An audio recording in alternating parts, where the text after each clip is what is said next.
You're listening to the Full and Thriving podcast, a place where courageous women come to break free from food obsession, heal their relationship with their body, and strive to live a life that's present, lighthearted, and meaningful. If you're listening, my wish is that this podcast serves as a catalyst that inspires you to nourish your body, nurture your mind, and energize your spirit. I'm your host, Meg McCabe, a certified life coach and eating disorder recovery coach with a PhD in having a good time. Just kidding about that last part.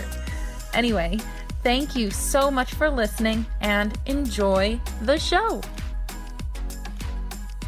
Hello, everyone. Today's guest is Jayne Mattingly. Jayne is a therapist turned CEO of an eating disorder and body image practice called Recovery, Love, and Care. Jayne is 30 years old and lives with progressive chronic illnesses and is newly disabled within the last 4 years. In this episode, we talk about Jayne's recovery from an eating disorder and her experiences living with chronic illness and how her relationship with her body has changed. Jayne is truly a beautiful soul and human, and we had such a connecting conversation. If you struggle with body image or body acceptance, chronic illness, or feelings that your body has betrayed you, this episode is for you. And with that, I hope you enjoy this episode of Full and Thriving. Hello, everyone. Welcome to another episode of the show. Today, I have Jayne Mattingly with me. Jayne, welcome to the show. Hi, thank you for having me. I'm excited. I'm so excited to chat with you too. I feel like your journey is so inspiring and so layered, and I can't wait to dive in. Yeah, let's do it. Let's do it. So to start, I'd love to know a little bit about your eating disorder recovery journey. Yeah, so my eating disorder started probably when I was around 10. I think that took a little bit of unpacking to do. I think we all are like, oh, it started around this time, but we then unpack and we're like, nope, it started a lot sooner. And I went through puberty at 10 years old. I'm sure that's like a predetermining factor for eating disorders. We become body conscious at such a young age. I just became really aware of my body, again, very body conscious, and started restricting and kind of dabbling in those types of things. In no way was I trying to change my body. If anything, I was really aware of my body, how I digested things, my metabolism, how it moved. I became a dancer, which also added to things, very subjective art. And I was one of those cases that unfortunately happened so often where I just flew under the radar. It just wasn't detected. Even therapists, doctors, they'd be like, oh, she's fine because I looked quote unquote normal, quote unquote atypical. And it wasn't until I was 21, 22 that I realized I had an eating disorder. And I truly didn't know. Like I truly thought I was quote unquote normal. And it was my husband now, but boyfriend then, who helped me and pushed me into that recovery. And I'm so thankful he did. Wow. It's so helpful to hear that distinction that you weren't ever trying to change your body at a young age. You were just a sensitive soul who felt everything. And that could really make an eating disorder go under the radar because there's such a focus when people talk about eating disorders of this need for weight loss. But in reality, and I see this all the time in my practice, sometimes we're just very aware of what's going on in our bodies and we're trying to control that. 100%. Perfectly said. Well, eventually it did turn into trying to control my body and figure out how it looked. It did, but it didn't start that way. It just, again, I was so anxious. I definitely had some OCD that went undetected. Again, my family was so supportive. They didn't have the resources to understand that this was a full-blown eating disorder, just presented differently than what they thought it might. I'm just so grateful for recovery. I do identify as fully recovered. I'm almost a decade in, and I'm proud of that. And I know it served a purpose for me at one point in my life, but my goodness, is it worth it? Yeah, so worth it. So when your boyfriend, who's now your husband, when he was telling you, hey, you might have an eating disorder, maybe you should get treatment, what was your reaction to that? Yeah. So he actually overheard me using behaviors. He kind of sat me down and I did not handle it well.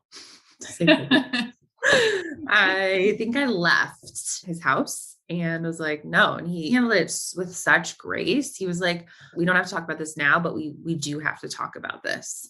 And he just kind of kept meeting me with compassion. And I eventually sought out a therapist. And then I created an outpatient team, which now is so synonymous with the work I do in that outpatient care and collaborative care. It's so funny though, because gosh, it was probably like 6 or 7 months into recovery that I finally admitted I had an eating disorder. We were on a trip in San Diego. We lived out in Jackson Hole, Wyoming at the time. And we were out in San Diego on a trip. And I remember sitting, like, we were by the water and I was like, Sean, I have something to tell you. And he was like, yeah. And I was like, I have an eating disorder. And he was like, yeah, like we've established this. But I do truly believe that, like, I didn't believe that it was that for so long until like I really started to take away behaviors and understand like how possessive it was over my life. But I always look back at that moment and I'm like, duh. Well, I think it's one thing to have everyone telling you that you have an issue, and then there's another piece of acceptance to that you have to take on. And so it just took you a few extra months Yes. of actual therapy and treatment to finally Yes. verbalize it and accept it. So that's really beautiful, even though kind of comical looking back. Yeah, absolutely. Again, I think the way in which I did recovery just really worked for me. I was super motivated in recovery, and I was lucky enough not to have like big T trauma, which really can be like a big roadblock for people in recovery and just lengthen their journey. And I went through that like intensive piece pretty quickly. And then just maintenance and time healed me.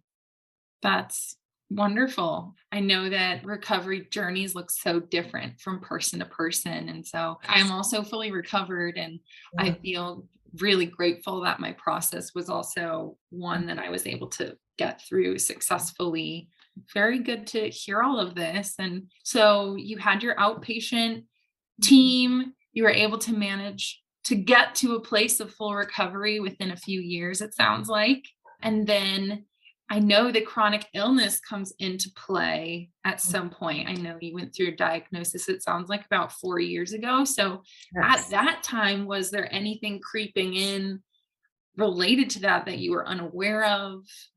Yes. Well, it's so interesting because I was in my 20s, and like anyone in their 20s and 30s, even like where we think we're like indestructible. I was like a hustler still. I think I held on to those values in my eating disorder, but it would like, again, like I think it's a trait that I have. Can't change these traits, but I was using them as assets, and eventually they became liabilities. I went and got my master's in clinical mental health counseling. I was working 5 jobs.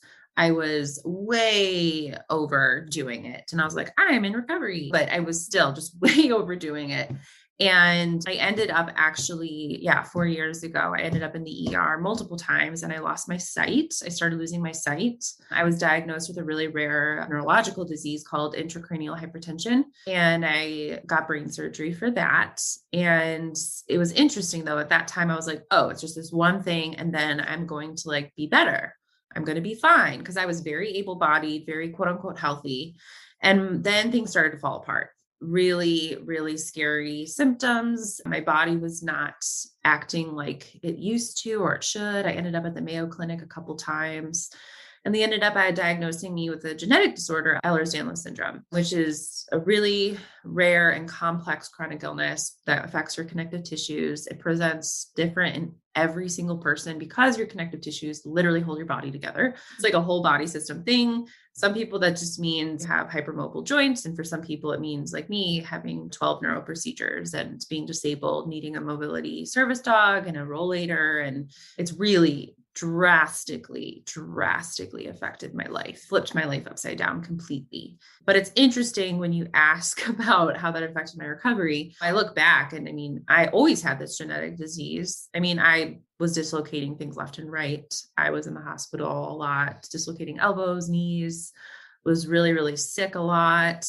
My digestion was always messed up. And that's where I think like, oh my goodness, if I knew I had Ehlers-Danlos when I was younger, like I wonder if my eating disorder would have been as strong as it was, if I could have understood what my body was doing and how to move my body and what not to do with my body.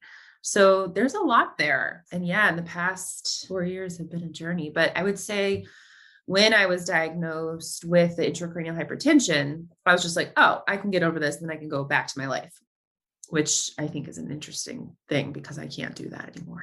Mm-hmm. Yeah, Yeah. that must have been terrifying to Yeah. see that loss of ability and a life you had. Yes. Everything sounds like it totally Still is. changed. Yeah. Yeah, it still is. I talk a lot with my clients about perceived body betrayal, whether that be due to weight gain, due to like if you have some inner fat phobia and your fear of weight gain or pain or immobility. And I speak to that from a place of experience. When your body stops working and when your body starts hurting, and when you end up getting multiple brain surgeries and losing your sight and getting it back, and then needing to change everything in your life and everyone else having to change due to that is heartbreaking. And it was like 2 recovery journeys where it's like, okay, healed myself from my eating disorder. And then I went through this piece where I was like, wait a minute. Now my body's changing again because of inflammation and because of my illnesses, because a lot of comorbid illnesses come from Ehlers-Danlos that I have. And I'm like, oh my goodness, I did all this work. Like, this is really frustrating. And it's so easy to get mad at your body. It's so easy to do that. But the thing is our body's doing everything it can to keep us alive. Yeah. And even when it hurts, and even when we're in pain, and even when it's inconvenient. So I keep that perspective a lot. And I do a lot of that work on my own too, because I deal with it every day. Mm, that's really powerful and also really fascinating to hear that you went through 2 body acceptance journeys. Yeah. Yeah. What It's was the biggest difference you would say between the 2? The recovery mm, aspect and accepting maybe a changing body in mhm. recovery versus dealing with chronic illness and all the changes happening there? Yeah, there's so many things. One of the biggest things is I think there was a lot of hope. I know there was a lot of hope with eating disorder recovery because I had a wonderful team who told me and taught me that full recovery is possible. And I've always said that if someone told me your full recovery wasn't possible, I probably wouldn't have done it because recovery is hard. Like, it's Mhm. icky and it's messy and it ruins it. Once you take away the ed, your life is just like blows up and you have to figure out how to gain that emotional resilience. And so if someone was like, hey, full recovery is impossible, this is chronic, I would have been like, well, then what's the point? Because this part sucks, right? But then once you get to that other side, you're like, oh, that's the point. So I think chronic versus recovered is a big difference. My progressive illnesses are the Ehlers-Danlos syndrome, intracranial hypertension. I also have something called craniocervical instability and an immune disease that are all chronic. So those are 2 very different things, and that like I could find a life without my ed, but I can't find a life without my illnesses. Mm. And so there's a lot of grieving there. There's a lot of grieving there. I always say this too, though. Like, I've been awake during brain surgeries as well as out, and recovery was so much harder because you have to do the work on your brain. And like when you're getting brain surgery, the surgeon's doing the work on your brain. And I'm like yeah, mind blown thinking about that. I would have never yes. thought. Sometimes when you're going through mental illness and recovery, you're like, I wish there was a brain surgeon who could just my Yes. eating disorder and I don't have to do this myself. And then you've actually experienced that in some Yeah, degree. absolutely. Literally. Yes. Going through recovery was so hard because it was all up to me in like making those changes. And I had the support, but in the end, it's up to you to make those choices and change and strengthen those neural pathways. You can't use surgery. And so that was a big difference for me too. Recovery is probably the hardest thing I ever did. And I've done some pretty hard things in the past 4 years, like Wow. some things that people wouldn't even be able to like fathom. So that's why it's like, wow, when people say they're ed warriors, it's like, you're really, truly a warrior because it is so hard, Mm-hmm. so hard. Yeah, it is so difficult. And it's really validating to hear that from someone who has gone through so much difficult other things in life, everything that you've gone through, to hear that recovery is still probably the hardest thing you've been through. Probably helps a lot of listeners. I hope so. Because I think it's sometimes like we get on Instagram, and I'm probably guilty of this, and that like we follow these accounts that are so inspirational and talking about full recovery and body image acceptance. It's like I never shared because I wasn't on Instagram at the time and I wasn't even aware I had an eating disorder. I never shared how hard the messy parts were, like the really messy parts, because so it's like when people maybe follow my page, they're like, oh my God, what a cool life. But like they don't see that in between. Right. And I think we get sucked into this concept of like, this should be easier, that full recovery, like it should come quicker. It should be easier. We should be there too. And it's like, no, it's fucking hard. It's So hard. really, I hope it's okay to swear. No. It's really, really hard. And so I hope that people can hear that out there. It's like, because you have to make these choices, the choice to eat, even when you're not hungry and you feel uncomfortable. So Mm. yeah, I hope that that validates someone's experience. Because again, like I could go through 4 more brain surgeries and a bunch of spinal taps and all the things. And I still think eating disorder recovery is the hardest thing. Wow, yeah, and there's so much blame that I hear when people have eating disorders, like, "I'm doing this to myself. This is all Oh, my fault." And yeah. so, I don't know, it's just very validating to hear your story, so thank you for sharing that. So, with chronic illness, there's also a lot of complicated medical dietary Oh, prescriptions that come into play, and I get yeah. asked this all the time. So I'm curious, Yeah. when you were coming down with this diagnosis, were Mhm. doctors telling you to restrict in certain ways or change your diet? Okay, yes and no. So actually Terry Lynn and I, she's one of the my graduates from my coaching curriculum. She is a coach as well and lives with chronic illness. And we just created this membership called Chronically Human, where we talk about this, where it's like living with chronic illness and eating disorder recovery, because it's like Mm, very hard, because it kind of is counterintuitive and kind of counterproductive sometimes to what a treatment team might say. It's just complicated, right? Because what yeah. you're saying. And I am very blessed. I am very privileged to live in a city that has a lot of Ehlers-Danlos specialists. I see a surgeon who is like one of 3 in the world that works with my condition. And I found specialists throughout the country. So I'm very blessed to have that. So I don't get that misinformation from them because they know that eating isn't going to affect my genetics. That's just not how it works. But diet culture sneaks into the medical field like no other, where I have been to doctors and I have had clients that have had this diagnosis or dealt with chronic illness who are told, just take this out, try this cleanse, do this, restrict this, go on this diet.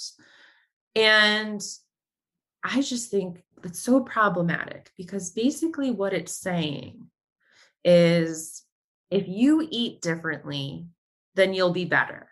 If your Mhm. body changes, then you'll be better. And my thought is that is them being the doctors, society, family, friends, being uncomfortable with the fact that it's not about the food and it's not about the weight that's making them sick. So therefore it could happen to them.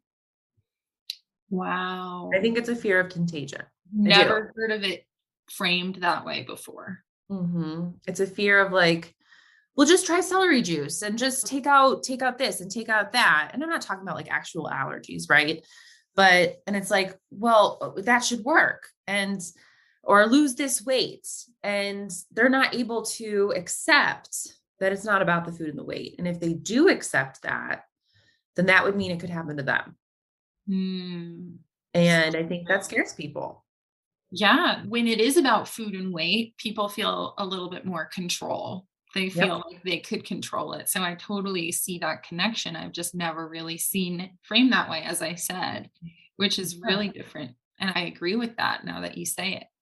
I mean, it makes sense, right? This concept of health, it's like we think that it's something that we own, but it's so fragile. Like the fragility of able bodies and healthy bodies is astronomical. I mean, it's ableist fragility. It's very real. And never once did I think I'd be in this situation ever. I was going to spin classes and bar, and like, I loved movement. That was a big part of my recovery, was movement.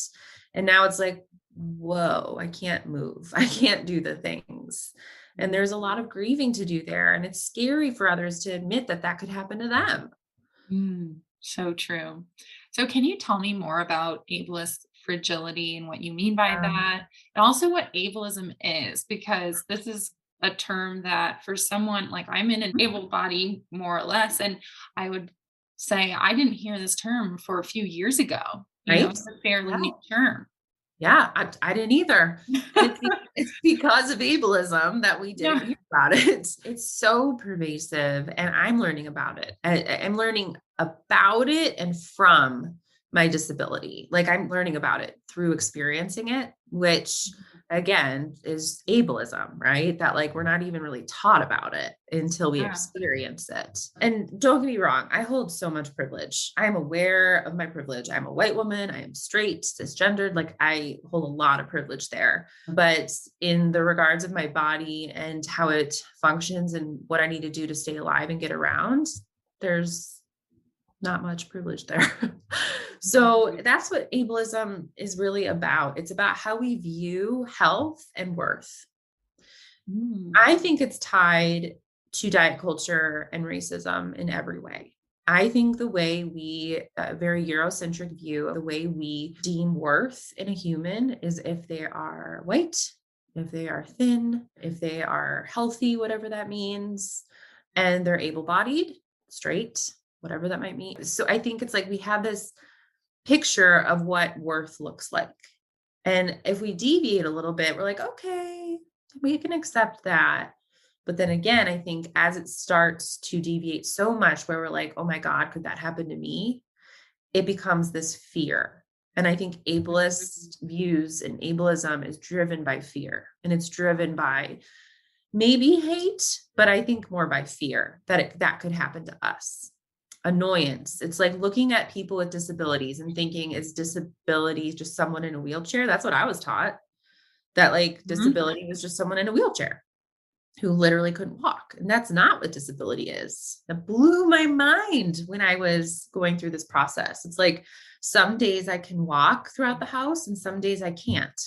Whoa. Some days I use my rollator everywhere, but some days I have to use a wheelchair, or some days I have a mobility service dog. He's working way harder one day than the other. Some people might have a disability that's less acute than mine and just as valid. So I think it's how we view what disability is. And then we view like the messaging behind it too. If someone's disabled, does that mean that they're less worthy? Does that mean that they're lazy? Like, what preconceptions do we have about this? And so that's like I guess, somewhat simple way of, I think, describing ableist and ableism when it has to do with our bodies. Very well put. I think from my perspective, what I've seen also is this assumption of health. That seems to be linked to ableism too, is like looking at a person and assuming they're healthy and not knowing the real story. Yes. And that right there is so synonymous to at least my recovery journey. I quote unquote looked okay. And the sick enough complex, it's like, was I sick enough? That comes into play with chronic illness and ableism and my disability for sure, where it's like, well, am I disabled enough?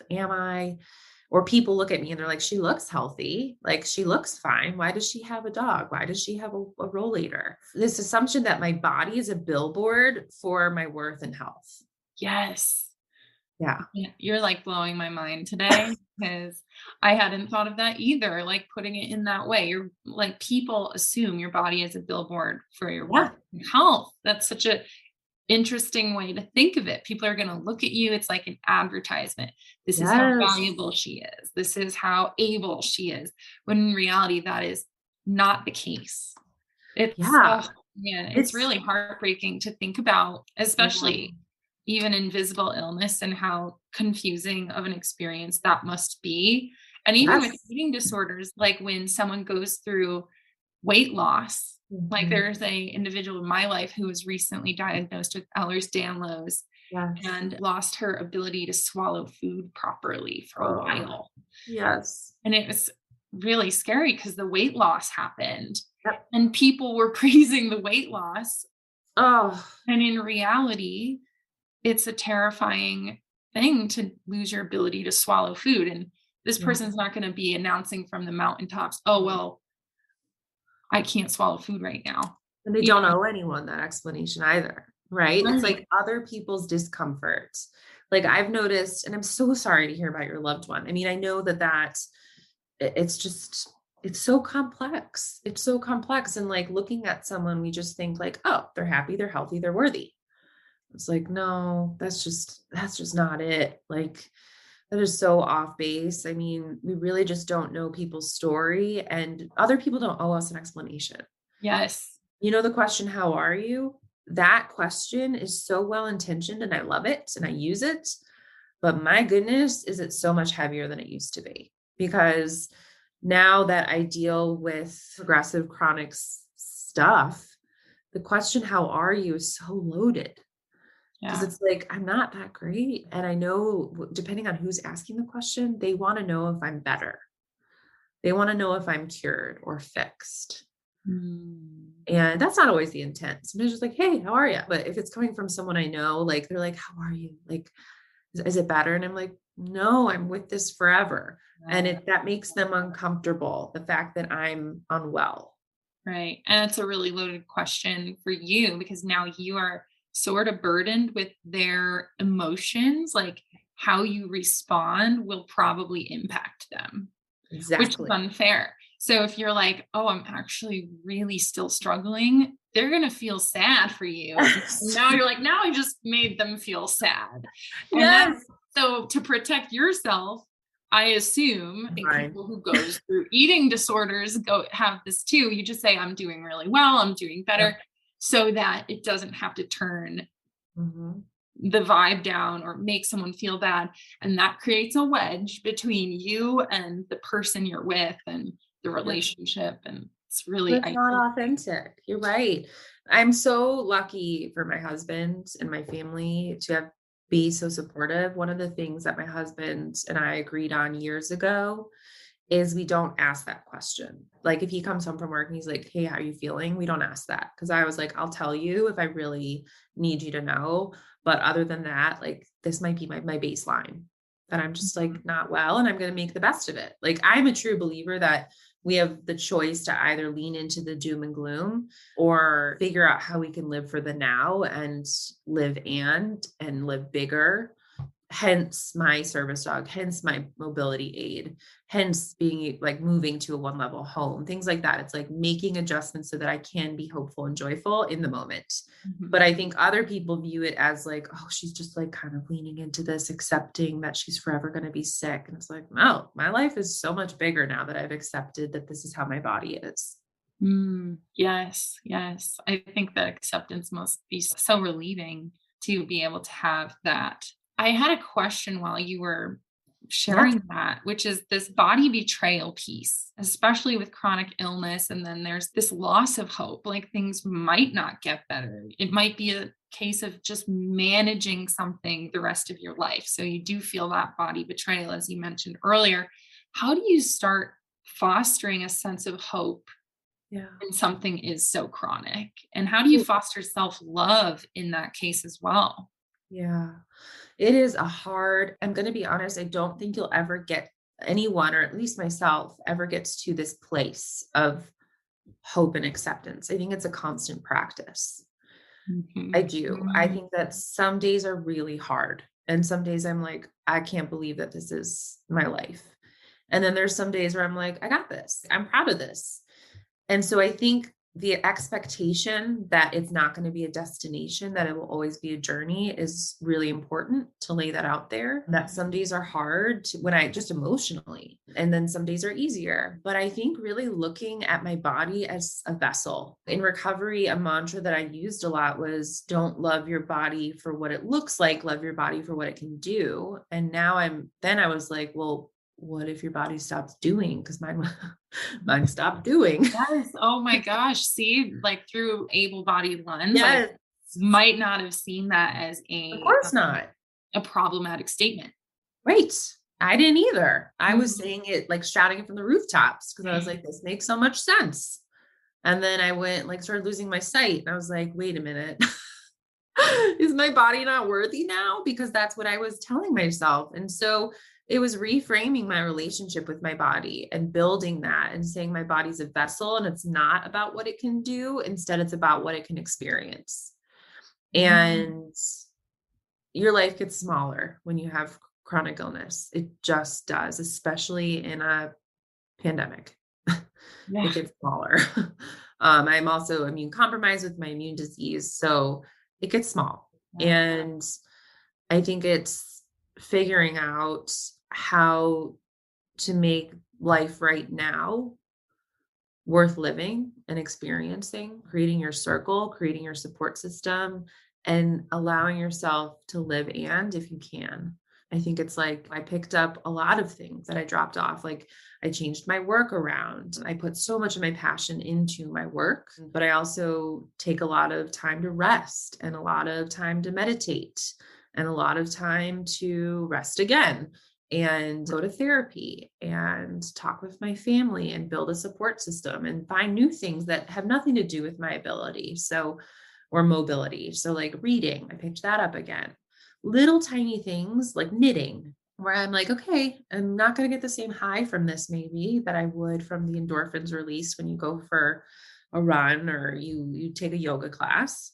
But it's not about my mobility and ability to move and do. It's about experiencing. So I Mm. think that reframe has been really powerful for me. Yeah. I could definitely see that.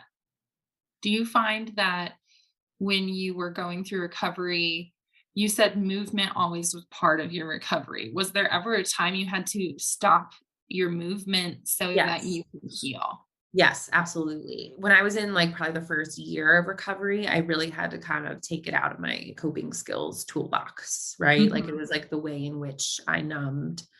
And then I discovered like movement in regards to like breath and yoga and ways in which I can express my body in a really healthy, non-strenuous, non-obsessive way. And it Mm. just became a huge part of my life in regards to like, just like I loved getting outside. I loved moving my body and seeing how strong it could get and like what it could do. And the joy in moving it was just so wonderful. And so that was truly taken away from me. And Mm. I'm redefining what that looks like now, but it's heartbreaking at times. And the thing I have to remember is it's not, no matter how much my body hurts or what it's doing or how much it might be hurting my life, I can't be mean to it. I have to feed it. I have to love it, treat it well, treat it with kindness. And that can be really tough because Mm. it's like, again, that synonymous journey with recovery where it's like, it's not being very nice to me. It's being almost a little abusive to me, but I still have to feed it. I still have to be compassionate to it. And that can feel really counterintuitive. Mm. Oh, so real. I feel like the idea of being kind to your body is really difficult to wrap your head around for a lot of people. But in Mhm. your case and everyone's case, the real, I guess, the real healing comes when you can accept that my body is actually on my team. Like you Yeah. said, even when you are in extreme pain, it's still trying to keep you alive. Yes. Yes. It's always trying to keep us alive. I mean, gosh, look at the world we live in right now. Like during this pandemic, it's like our bodies also respond and like try and keep us alive with this virus. But then that is what makes us more sick is by like creating all these white blood cells and getting all the mucus. And that's our body doing the work. So just look at that. I mean, something that we've all experienced. Yeah, I think it can be really tough, like not being hungry, being nauseous. It's like, oh gosh, this is coming up again.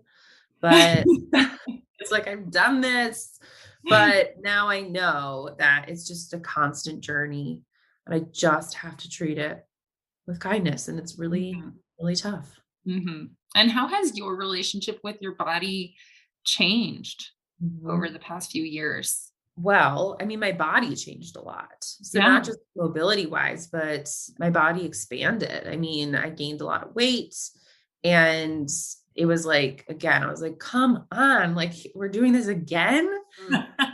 And Frustrating. I had to look at my inner fat phobia again. I had to redefine how I dressed my body. That was a big thing. Like I was dressing for my older body, and like how I dress my body now and how I view my body. And I really lean into body acceptance, accepting that my body will forever change and it will forever grow. And I cannot micromanage my biology, no matter what diet culture tells me.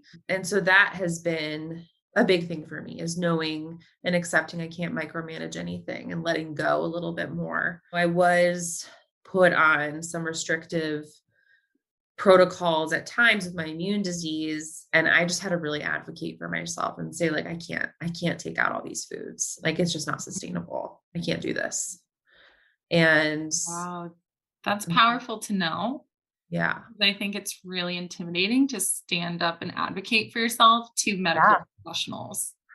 Absolutely. Absolutely. And I've always had like certain allergies with foods and stuff. That's different. But like when it comes to like, it's not realistic to me. Like the Mayo Clinic and stuff, it's like, oh, like go get like all the organic foods, make relationships with the farmers in your community. Like, I'm like, I'm not going to do that. That is, that is so unrealistic. And like, I will go and get like frozen meat. Like I'm not going to buy it from a farmer. If you can do that, great. But like here I am, a 30-year-old, like still working and living with a disabled body. I'm not going to go like make a relationship with a farmer because of organic meat, like it's just, that wasn't happening for me. Yeah. But again, it was like, no, you should do this, you should do that, take this out, take that out. So yeah, it was, I just had to advocate for myself and say no. And that's really a sign of your healthy self coming in. Like all of that recovery wisdom was able to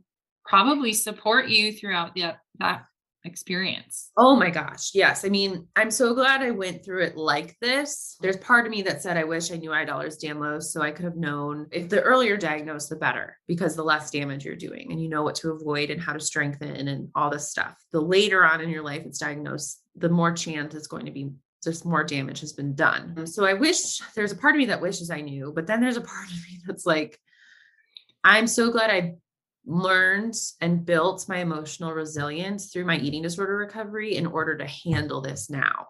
Yeah. Without using like maladaptive coping mechanisms, without reaching for whatever behaviors. I'm in it. Yes, that's such a relatable statement, even for myself, because I went through recovery really young. And when I got through to the other side, I felt like I had a new level of superpowers to get through life. Like I had the tools, I was connected to my emotions, I had this huge amount of compassion.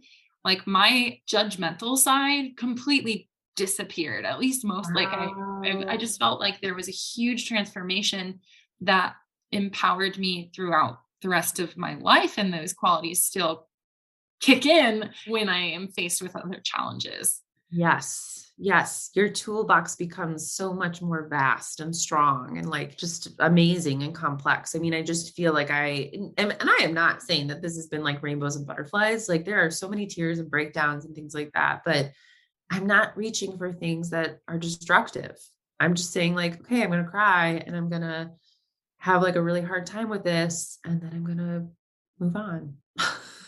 Yeah. I would have never been able to say that back in my eating disorder days. It's really cool to be able to see that personal transformation. And I hope everyone listening can hopefully one day reach that point where you don't have to lean on your eating disorder. You can use all the tools and keep them throughout life. Everything you're learning now, you can keep with you moving forward. Absolutely. Yes. And like I've always been, I'm open about like, I'm definitely a workaholic. It's something I work through. It's constantly going to be a journey for me, but I'm also really blessed in that like my work, I find purpose in my work and passion. And with chronic illness, like a big piece in finding joy and happiness is finding purpose. So like, that's kind of been one of my traits that was a liability for a long time and now has become an asset, and that like I can put when I'm working and managing my hours better, I can heal also this like emotional piece of me that just needs a purpose. Yeah. Yeah. Purpose is really powerful in life, and it unfortunately it's not always easy to discover, I Right. think, but I think it is really nice to hear how you were able to channel your workaholic nature Yes. into passion and purpose. Do you have any advice for people who are still struggling with their purpose and how to find it? It's interesting because my problem became my purpose. So, So did mine. So right, it's really exactly. like I feel like it was a blessing and a curse at the same time, but mostly Yeah. blessing. So that was it for me too. And that like there was just so much darkness and I finally found light and I wanted to spread that to others. And advocacy was something that just made sense to me. And then going and get my master's, it just all made sense. I truly don't think for everyone finding purpose is as like euphoric as it sounds. I think sometimes our purpose is like to love or to be there for someone, or our purpose in the moment is just to like cuddle up with a loved one and enjoy really good food.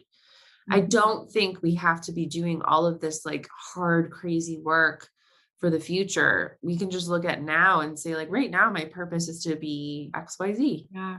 I really do believe that because there Mhm. have been moments in this journey where I don't know what the future holds in regards to longevity and what it might be. And it's like, you've just got to live in the moment because we just don't know what life holds for us.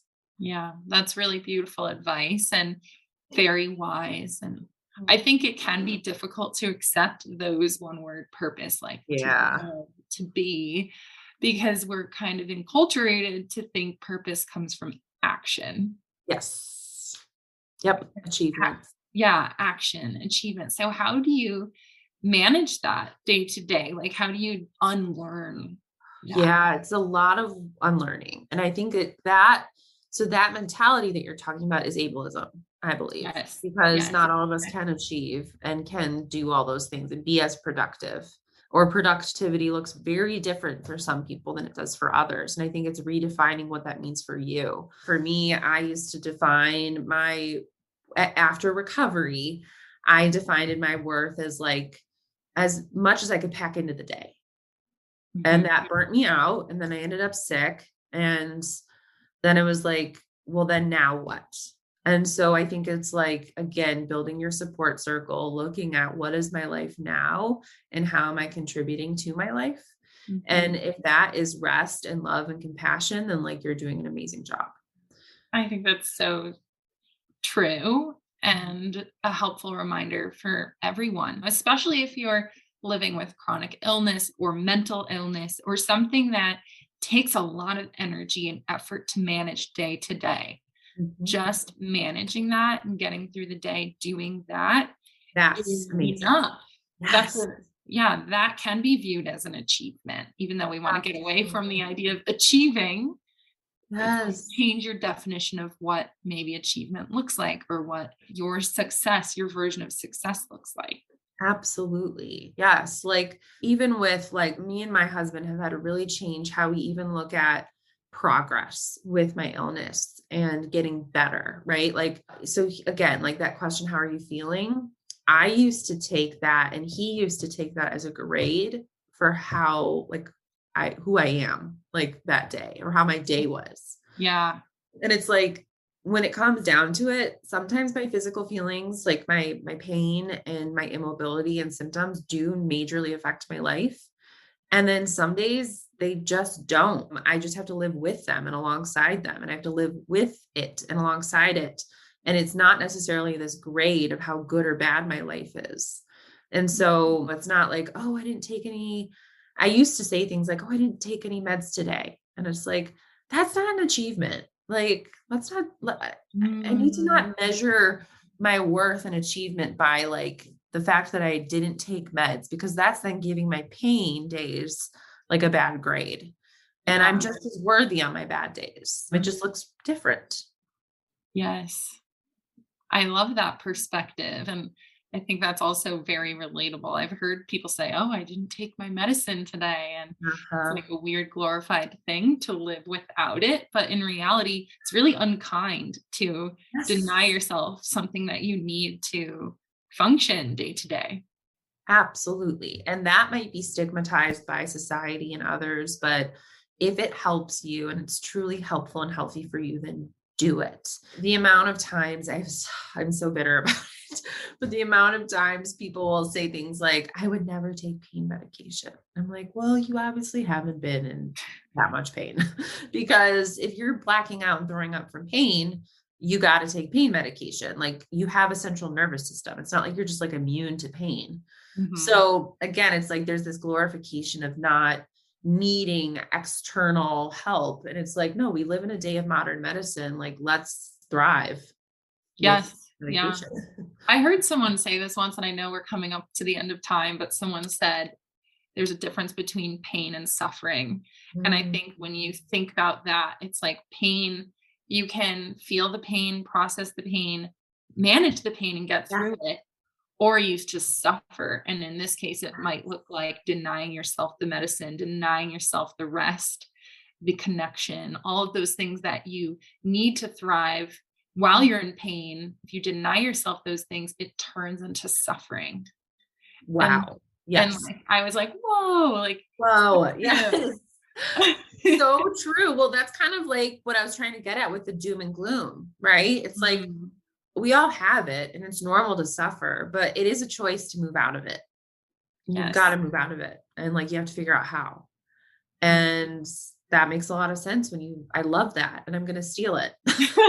I'm so glad I could, give you something to offer to your work. Anyway, I Yeah. just wanted to say thank you so much for joining me on the show today. You are a true inspiration. You are a light in this field, and I am so grateful to have this chat with you today. Me too. Me too. Thank you so much. You're so welcome.